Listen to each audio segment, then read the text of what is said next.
Well, last week, while we were all paying attention to WikiLeaks and Vic Taves and his attempt to try and snoop on you on the internet, and, well, what else passed last week? Oh, the gun registry bill passed through third reading at the House of Commons. There was very little attention paid to a second reading vote, and that was for Bill C-304. It's a private member's bill by Conservative MP Brian Storseth that will do away with Section 13.1 of the Canadian Human Rights Act.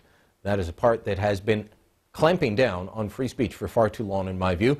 Joining me now is a woman who has been crusading against it and testing the limits of free speech for many years, Kathy Shaidle. She blogs at 5feetoffury.com. Kathy, for people that haven't been following this the way that you and I have, and the whole, it's an offense if someone's likely to be, exposed to harm or ridicule. Explain why getting rid of this matters if you're not a blogger, if you're not a blowhard on TV like me. Well, it matters because the law is very poorly written, as you said. If you communicate in any way that is likely to expose someone to hatred or contempt, you can be charged under Section 13. And people might remember that the Human Rights Commission went after people like Mark Steyn and Ezra Levant. So while you might not read Maclean's magazine or Ezra's magazine, there are other magazines out there, and the law is written in such a way that it's almost, well, it is impossible to be found not guilty. There's 100% conviction rate. Yes. And they say, oh, no, that's only of the ones where we went through with a proceeding. Some of them were in mediation. But the mediation ones always end up with the person being accused on the losing side as well. That's right. A part of that is because the person who brings the complaint has all their legal fees covered by you and I.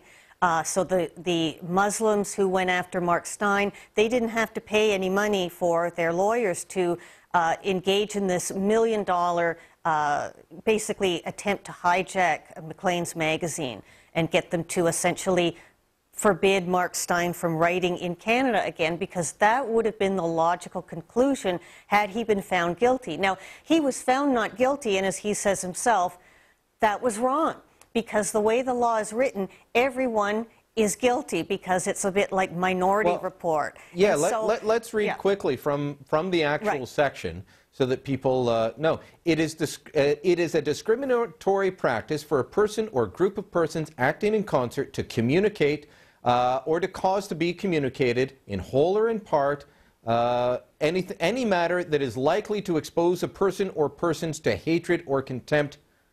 Anything that is likely to cause someone to be exposed. It's the likely part that makes it, clearly this either wasn't thought out very well or it was thought out a little bit too well. I don't know how much credit to give legislators, but yes, the whole thing has basically helped to make Canada an international laughingstock.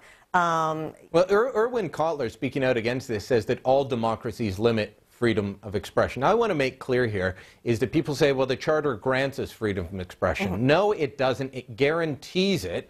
But our Charter is such a piece of Swiss cheese that it also allows for all these, caveats to be put on and then laws like this to be brought in.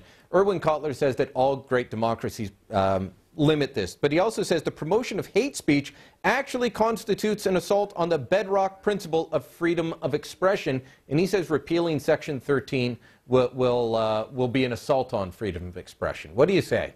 Well, it's kind of unfortunate. I realize that Erwin Kotler is, in a way, speaking for a constituency that was instrumental in getting Section 13 made into law in the first place. A lot of these laws were put into place to go after puny, ridiculous, laughable Holocaust deniers, and no one ever thought, except for me, that they would go after the good people like Ezra Levant and Mark Steyn and countless other basically harmless, ordinary people doing horrible things like posting funny poems on their website. But this is what it has turned into.